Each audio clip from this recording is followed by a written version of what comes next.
Chapter 8 of the Hand of Fu-Manchu. The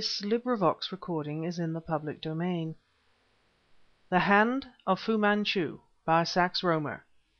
Chapter 8 Zarmi of the Joy Shop.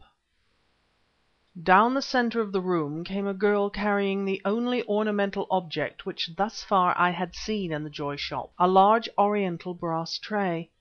She was a figure which must have formed a center of interest in any place, trebly so, then, in such a place as this. Her costume consisted in a series of incongruities, whilst the entire effect was barbaric and by no means unpicturesque. She wore high-heeled red slippers and, as her short gauzy skirt rendered amply evident, black silk stockings. A brilliantly colored Oriental scarf was wound around her waist and knotted in front, its tasseled ends swinging girdle fashion. A sort of chemise like the anteree of Egyptian women completed her costume, if I except a number of barbaric ornaments, some of them silver, with which her hands and arms were bedecked.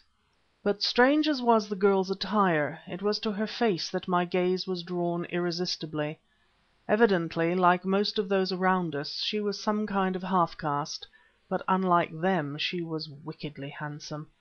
I use the adverb wickedly with deliberation, for the pallidly dusky oval face, with the full red lips, between which rested a large yellow cigarette, and the half-closed almond-shaped eyes, possessed a beauty which might have appealed to an artist of one of the modern, perverted schools, but filled me less with admiration than horror. For I knew her, I recognized her. From a past brief meeting I knew her, beyond all possibility of doubt, to be one of the Si Fan group. This strange creature, tossing back her jet-black frizzy hair, which was entirely innocent of any binding or ornament, advanced along the room towards us, making unhesitatingly for our table, and carrying her lithe body with the grace of a ghazeeyeh. I glanced at Fletcher across the table. "Zarmi," he whispered. Again I raised my eyes to the face which now was close to mine, and became aware that I was trembling with excitement. Heavens! Why did enlightenment come too late?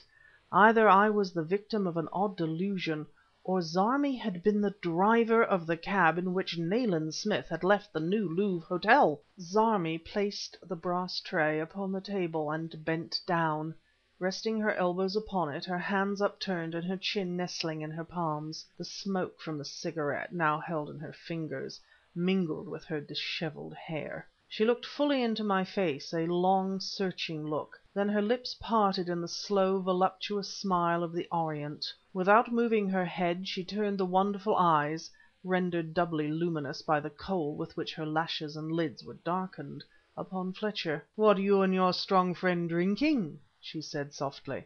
Her voice possessed a faint husky note which betrayed her Eastern parentage, yet it had in it the siren lure which is the ancient heritage of the Eastern woman, a heritage more ancient than the tribe of the Ghazeeyeh, to whom I had mentally likened Zarmi.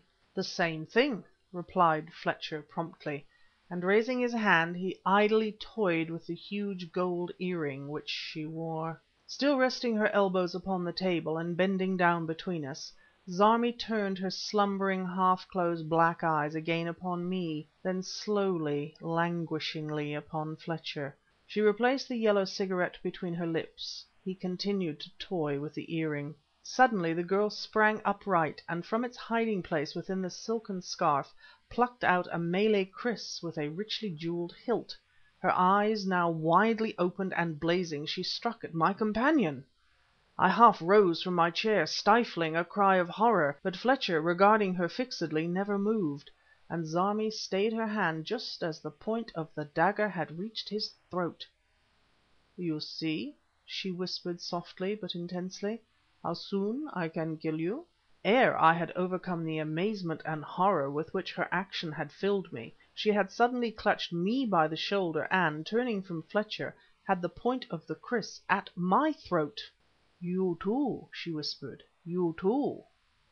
Lower and lower she bent, the needle point of the weapon pricking my skin, until her beautiful, evil face almost touched mine.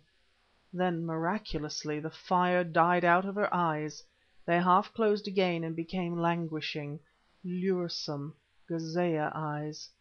She laughed softly, wickedly, and puffed cigarette smoke into my face. Thrusting her dagger into her waist belt, and snatching up the brass tray, she swayed down the room, chanting some barbaric song in her husky Eastern voice. I inhaled deeply and glanced across at my companion. Beneath the make-up with which I had stained my skin, I knew that I had grown more than a little pale. "Fletcher," I whispered, "we are on the eve of a great discovery.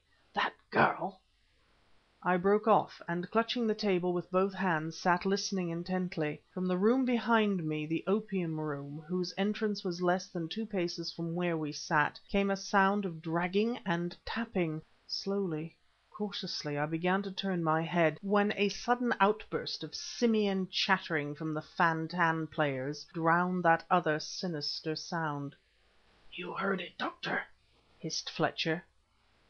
"The man with the limp," I said hoarsely. "He is in there. Fletcher, I am utterly confused. I believe this place to hold the key to the whole mystery. I believe—" Fletcher gave me a warning glance, and turning anew, I saw Zarmi approaching with her sinuous gait, carrying 2 glasses and jug upon the ornate tray. These she set down upon the table, then stood spinning the salver cleverly upon the point of her index finger, and watching us through half-closed eyes. My companion took out some loose coins, but the girl thrust the proffered payment aside with her disengaged hand, the salver still whirling upon the upraised finger of the other. "Presently you pay for drink," she said. "You do something for me, eh?" "Yep," replied Fletcher nonchalantly, watering the rum in the tumblers. "What time?" "Presently I tell you. You stay here. This one strong feller?"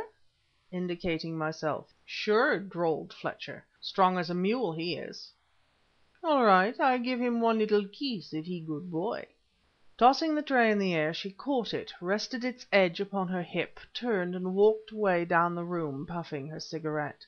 "Listen," I said, bending across the table. "It was Zarmi who drove the cab that came for Nayland Smith to day." "My God!" whispered Fletcher. "Then it was nothing less than the hand of Providence that brought us here to night. Yes, I know how you feel, Doctor, but we must play our cards as they're dealt to us. We must wait. Wait."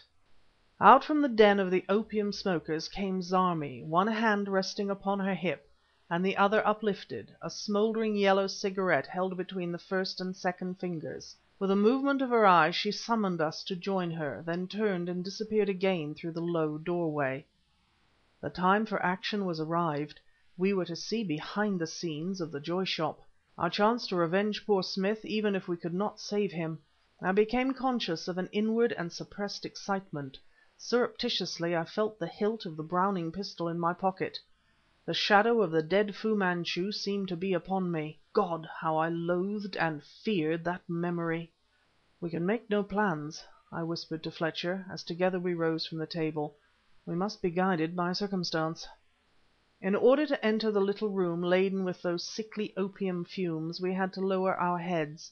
2 steps led down into the place, which was so dark that I hesitated, momentarily peering about me. Apparently some 4 or 5 persons squatted and lay in the darkness about me. Some were crouched upon rough wooden shelves ranged around the walls, others sprawled upon the floor, in the centre whereof, upon a small tea chest, stood a smoky brass lamp. The room and its occupants alike were indeterminate, sketchy.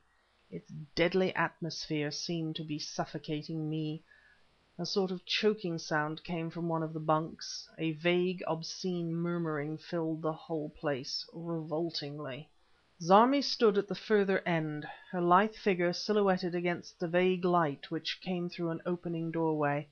I saw her raise her hand, beckoning to us. Circling around the chests supporting the lamp, we crossed the foul den and found ourselves in a narrow, dim passageway, but in cleaner air.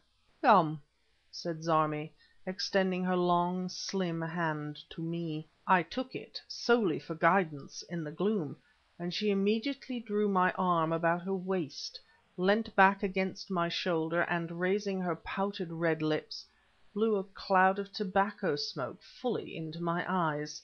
Momentarily blinded, I drew back with a muttered exclamation. Suspecting what I did of this tigerish half caste, I could almost have